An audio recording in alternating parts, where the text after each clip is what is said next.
Welcome to today's episode of Inside Startup Investing. On today's episode, I will be speaking with Sebastian Duque, co-founder and CEO of Plei. Plei is a King's Crowd Capital portfolio company raising capital on Republic to become the Uber of soccer or football for our global counterparts. Plei is a fascinating company. The first time I heard of them, I really wasn't sure there was a big business to be had. I mean, how big could a pickup soccer app actually be? Well, as we dug into the numbers, I couldn't have been more wrong. In today's episode, I want you to listen for a few key points that I think make this an exciting investment opportunity. The first one is that this team has overall raised minimal capital and yet grown from an idea on paper to over $4 million in sales last year after doubling from $2 million a year prior. This team has clearly tapped into something and found true product market fit. The second thing that excites me is that the team has decided to take a slower growth model to ensure they know how to roll out their pickup soccer app to each city and actually succeed. By taking a low and slow approach, they've grown to 16 cities and facilitated over 100,000 pickup soccer games. That's right, 100,000. Ultimately, they can scale this to hundreds of US cities alone and thousands of cities globally, creating a multi-hundred million dollar revenue opportunity business. But instead of rushing after growth, they have pursued an exceptional customer experience and smooth rollout in each of their first key cities instead. And there's a lot to be said for that. It's really easy to want to grow fast, but to take the low and slow approach and actually do very, very well in each market you enter, that's impressive. The third thing that I love about Plei and this episode is the passion of Sebastian. At the end of the day, it's all about the founder. And this is a founder who truly believes and cares about what he's building. I've met so many founders over the past 5 years who are chasing a business idea rather than chasing a passion and building it into a business. Those who are truly passionate about what they're building, I personally believe, are much less likely to fail because they're just not willing to fail. When you don't care about the idea you're chasing, you're willing to give it up. Sebastian is the absolute epitome of chasing a passion, and I absolutely love to see it, and I think it'll resonate with you as well. So with that, let's get on to the show and welcome Sebastian. For those that don't know Plei, spelled Plei, can you please give everyone kind of the one-liner of what your business is? Definitely. So Plei is a mobile app that we built specifically for soccer players, and this is your amateur soccer player, right? So you don't have to be a pro to join our app. And the idea is we want to make going out and playing soccer as easy as ordering an Uber driver. And that's a nice tagline, but that really is the standard that we set for the company. It's very difficult to go out and play. You got to find people to play with. You have to find a field to play at. You need to make sure that field is available for you. There's all these hassles that players go through. So we believe that going out and playing, again, should be as easy as ordering an Uber. In just 2 clicks, you connect with others in your city, and you're able to go out and play the world's most popular sport. I love that. That's really cool. And you all have done an incredible job of it, which we'll get into. But to give us a little bit of background, something that I always look for in a founder is that they're genuinely passionate, truly care about what it is that they're building. And I think you fit that profile really, really well. So give us a little bit of background on yourself and how you came to found this organization. Yeah, so soccer, ever since I could remember, has been probably the biggest part of my life. I grew up playing soccer, played at a collegiate level as well. And if I wasn't working or studying, I was playing FIFA or watching soccer. And so soccer has just always been engraved in my mind. But I've also always been obsessed with technology as well, and the idea of creating something kind of from your garage and being able to impact millions of people. That idea of being able to accomplish that always stuck with me. So when I was going through college, had different ideas for a tech company that I wanted to build, but never really materialized. And so after I graduated college in 2015, started working in the insurance industry, and I quickly found out that that wasn't for me. And so I just decided to marry my two passions, which is technology and soccer. But I didn't want to just create a business just to create one. I really wanted to build something that was sustainable, something that would be an actual business and would be able to scale. And so did a ton of market research for about 6 months to try to create a business around an initial idea that I had. And now 6 years later, it's going great for us, thankfully, but we still feel like we're just getting started relative to where we want to take this company. So that's kind of a little overview of how kind of the genesis of Plei. And 6 years in, it's not easy to do anything for 6 years. I can tell you, I've been at this for just about 6 years myself, building King's Crowd. And it does take a certain type of founder who truly believes in what it is that they're building. So I think that's a terrific sign of where things are headed. But talk to me a little bit more about, this simple idea of, hey, helping amateur soccer players be able to find other people to play with. How are you making that happen? What does the solution truly look like? What would happen is I would go play, pick up games with my friends on a weekly basis, and then there would be people that would come watch us play. And after the game, they would kind of ask us like, "Hey, how can I get involved? Is this a league? What's going on here?" And that kind of caught my curiosity because I felt like there's so many people out there that just want to go out and play, and it's just so difficult to do so. And so I looked at all the alternatives of how people are, finding games to play in, and honestly, just very difficult, very archaic. And so what we've essentially been able to do is we build technology that kind of takes care of the entire logistics of setting up these games and doing it in a very organized way. And in our business, we have this chicken and egg problem, right, where we have the players, but we also have the fields. And so a decision that we made early on was to build software for sports facilities as well. So this would be our B2B platform called the Play system. And on there, facilities can manage all aspects of their business. And we really are passionate about helping them improve their business and kind of reach top level of efficiency, just as much as we are connecting players, on the field. And so what's great about that is since we have access to our facilities bookings in real time, we know what fields are available, right? And so we can say, okay, at 7 p.m. in Chicago, we have a facility that has a spot available. We know that there's enough demand for it. We build technology around that to automatically contact players and post the game and kind of make everything happen. And essentially, we're a marketplace that's connecting fields with players and trying to do it in a very intelligent way through technology. So that's kind of how things are going, at this stage. Before Play existed, I really could think of kind of two ways in which these things happen, right? One is you join these social sports leagues. If you've lived in any major city and have been a young 20s, 30 something, you've probably joined one of these leagues at one point, right? And the other way to do it is to quite literally go to a gym that maybe has an indoor soccer field. Same thing happens in basketball or whatever else may be, and literally find people that are playing and kind of hook up with them and have some fun. Um, Mhm. Both of those come with their challenges.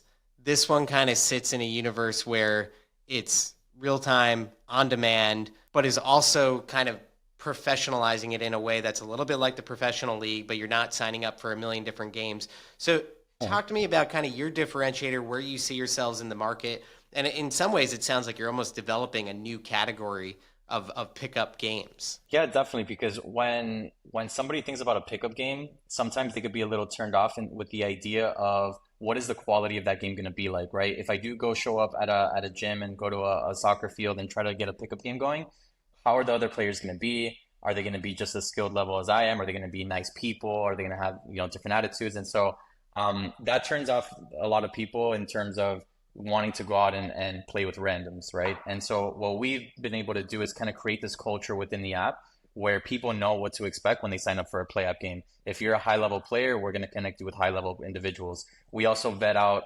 individuals that are always showing up late, are causing issues at the game. So we try to create kind of like an Uber model, same thing, right? Where the driver has an incentive to give you the best service possible. We build things in a way where players have an incentive to, have good sportsmanship level, which is what we call it internally. And that comes with everything on, are you showing up on time? Are you having good attitude?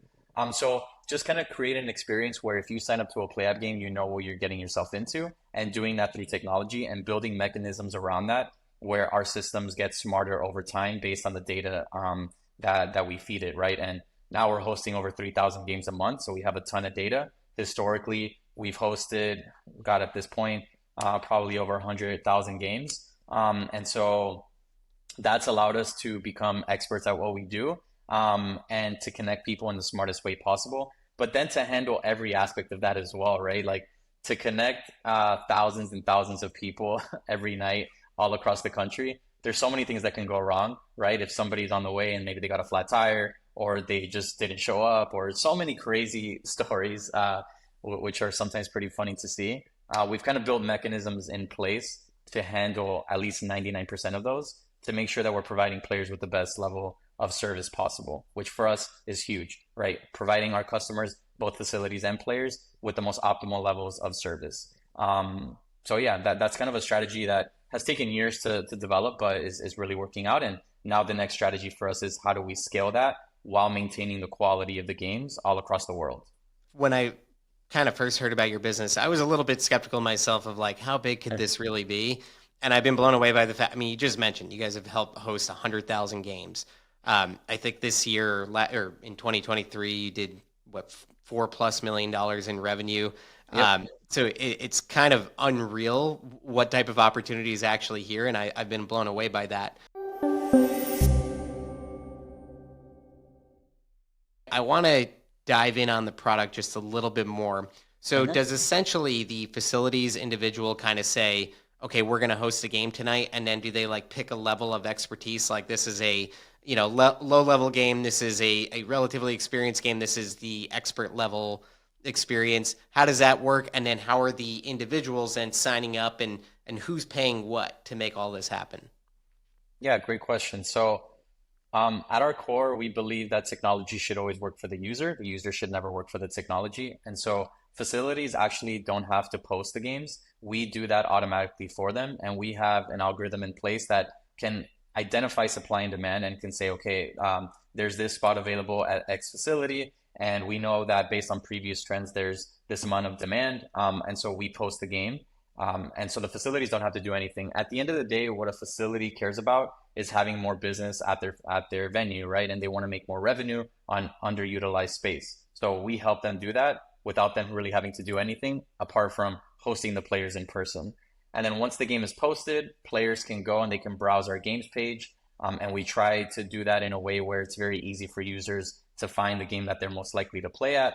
And then with 2 clicks, they can join, right? And each player has a price per game. So typically on average, it's about $10. So it costs $10 for me as a player to join a game, to play for an hour. And then we connect, players again at similar skill levels and make sure that the games fill up.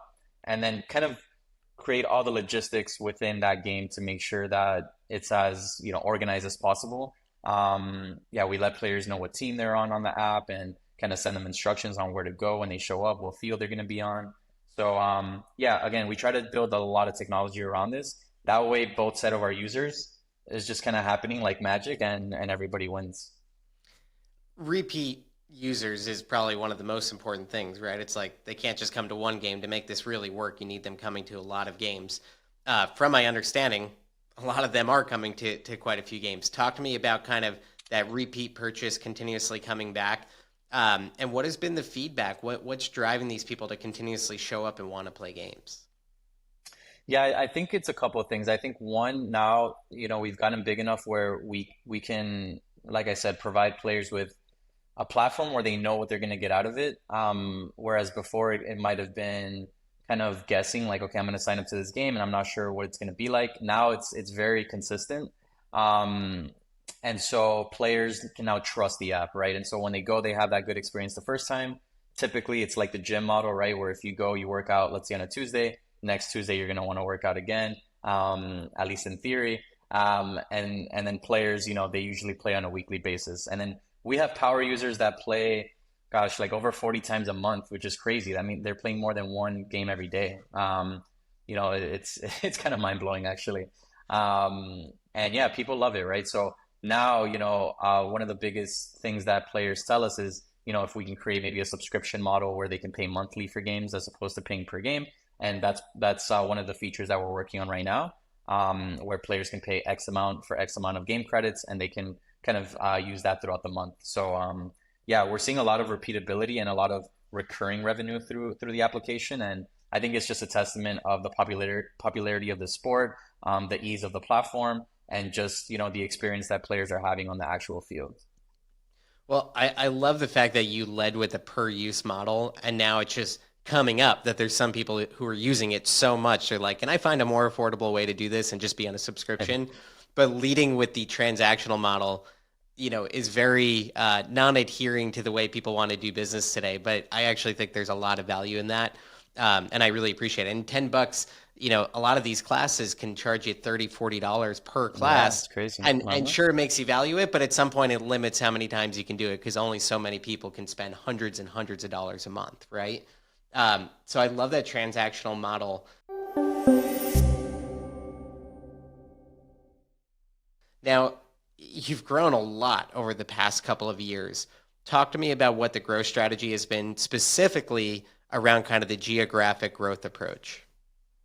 Definitely. So we've always taken an approach where we really take care of the cities that we're in, and we try to reach certain levels of network effects before launching a new city. So we have the technology in place in theory to have 100 cities under our belt right now. However, right now we're in 16, and like you said, last year we did $4.5 million in revenue.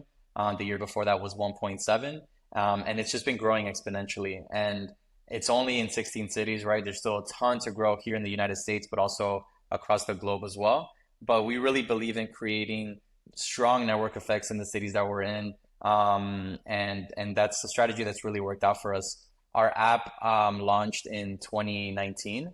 And so although I've been doing this for 6 years, the first few years, of course, was learning and building and trying things out. We actually initially launched in 2017 and nobody used it. So we had to take it off the App Store and kind of re-strategize. Then we launched it in 2019, in the middle of 2019, and it was going really well. And then COVID hit in 2020, and that was like terrible because we were closed for 9 months. But during that time, we had learned enough to know what to build to really scale this, at least to the next level. And so we did that in those 9 months. And after COVID and things started opening back up, it just was kind of like a rocket ship. Um, so now, going forward in this next stage of the company, it's how do we grow this faster while maintaining the quality and maintaining the network effect strategy that we've been able to build in the cities that we're in. So yeah, we really try to take care of the cities we're in before kind of launching new markets. Well, that network effects is so important. When you enter a market, how do you get enough players to create that, hey, there's enough people wanting to join every game that we have? Yeah, so we have an amazing marketing and digital ads team. They're incredible, and our customer acquisition cost is very low. We actually profit on each player the first time they play with us relative to how much it costs us to get them on the platform, and that took some time to get to that point. But yeah, we've kind of identified a very great mechanism to get the initial base of users on the platform when we first launch a market. And then it's like a supply and demand thing, right? We can't have too many facilities if we don't have enough players, and then vice versa, we can't have too many players if we don't have enough facilities. So we have mechanisms internally that kind of let us know kind of what areas in each city we need to be improving on. And yeah, what's great is that it's kind of like a snowball effect. So once we get that initial traction going with a certain market and certain users, it just starts snowballing upon itself, and a player really enjoys it, and they end up telling two or three of their friends, and then they end up telling two or three of their friends. So our strongest growth in the mature markets is actually through organic growth of players just telling their friends. And again, I think that's a testament to the utility that we've built, right? And I think that's very important for any startup is to build something that people need, not that they want, even if they don't know that they need it yet, because then they can't live without it. So that's kind of been our approach. On the facility side, what's kind of your sourcing strategy to find those right facilities and what is the sell to them? Is it hard to get them to agree to this? Yeah, so we internally have built a database of essentially every soccer field at least in the country, in the United States, and where we try to be as meticulous as possible as to who we go after, and that depends on several factors. Once we initiate that conversation with them, whether it's outbound or inbound, we have a ton of facilities that now contact us because they want to be part of this network and they see what we've been able to do for other facilities and they kind of want to, replicate that with their facility as well. And then we call every facility client that we have a partner facility because we do try to, make that relationship a true partnership where we try to identify what their needs are and we try our best to facilitate those needs through technology. So there's some facilities that they just want to fill up more space. There's some that don't have too much space to fill because they're already booked and maybe they want a better platform to manage their business or they need a better website. Whatever the case may be, through technology, we're able to provide them that. So the sales process just kind of depends on what the needs are for that facility. and what the needs are for our business in that given market. But typically, it ends up there's a lot more yeses than there are no's, at least now. When I first started, everybody would tell me no, and I would go to every facility and they would think I'm crazy. And I'll never forget those times. That was fun. And so now it's become a lot more, I guess, easier in a sense to sell them now that we have so much data and a proven business model that we can provide them. Is there any sort of monetary exchange to your partners, or is it really, hey, you're getting the benefit of bringing all these new people to your facilities and being there a couple times a week or whatever it may be? So it actually goes both ways. So our facilities pay us monthly to be part of our platform and to Hmm. have access to the Play system. So that would be like our SaaS B2B model. And then we pay them to book the fields. So we very quickly become one of their biggest, if not their biggest client because of the amount of volume that we're bringing them. But that allows us to negotiate some discounts on the field rental rates. That way we can offer the price per player at a fair price while making a healthy margin on it. We try to create the business model in a way where it's a win-win for everybody. You're in 16 cities now. When you think about applicable cities that kind of make sense from a growth strategy perspective, what size of city do you need to kind of get those right network effects and have enough facilities to make it all kind of work? Yeah, so it depends on the geographic size of the city, and then related to that, how many facilities there are within it, and potentially how many players there are within that city. Taking those three numbers into account, then we can identify what cities make the most sense to go into. But it just so happens that the the top cities are cities that have MLS teams. They're cities where the World Cups are going to be played at. So of course, there's organizations like FIFA and like the U.S. Soccer Federation that have already done this research, and it seems that both of our list of top cities match. But then there's very strong secondary cities. There's a ton, and I think soccer is just booming in this country and will continue to grow. So right now we focus on the larger cities, and we have some secondary as well, but the plan, of course, is to be across the entire country. When you think about that growth strategy over the next few years, how many cities do you want to be in? What kind of size scale do you think you can get to? The goal for us is to be a global platform and to become the Facebook Uber of football or soccer, and then potentially other sports as well. Right now, we're laser focused on soccer. We believe in doing one thing great, so that's what we're focused on. But yeah, this year we're going to be launching in South America and Europe. There's massive opportunities over there as well, where football is very mature as a market, and so yeah, there's really no limit to this. I mean, with our current model that we're doing things, there in theory could be a limit, but there's other features that we're going to be coming out with on the platform this year, and in the coming years that are super exciting that are just going to open up our market size 10, 100-fold. So we're excited to see where we could take this. We have the team in place to do it as well, which is something I was very passionate about building as well, is building a rock star team. We always relate it to soccer as well, right? You have to have the best team to win the World Cup, right? And that's internally what we've been trying to build to win our World Cup. So yeah, the sky's the limit for us. This year, the goal of the company is to double it. We have everything in place to make that happen. The interest in the sport is certainly there to support the excitement and growth that I think you guys are all looking to. For those who are kind of on the line, interested, but need that one last convincing, what would you say to them? It really costs nothing to try it out. Quite literally, every single player that's brand new to the platform, we give them a free game. So I would encourage them to go out and just try the platform and see what their experience is like for themselves. And also, if they weren't like a high level player growing up and maybe they've never played soccer before, but they want to go out and play, we have games for you as well. We have games everywhere from beginners to high level, everything in between. And there's also a strong social connection on the platform as well. There's a ton of people that have made valuable friendships on there. We actually have a few people that are actually dating that they've met through the platform. So there's this very strong social connection on the platform as well that I think is very important. So yeah, it's something super fun. It's a very, very large community. So I would encourage anybody to go out and try it out. Well, Sebastian, thank you very, very much for your time today. Thank you for your insights. If you're interested, you could check them out on Republic. I think it's a very interesting business being run really, really well. And thank you to our listeners, as always.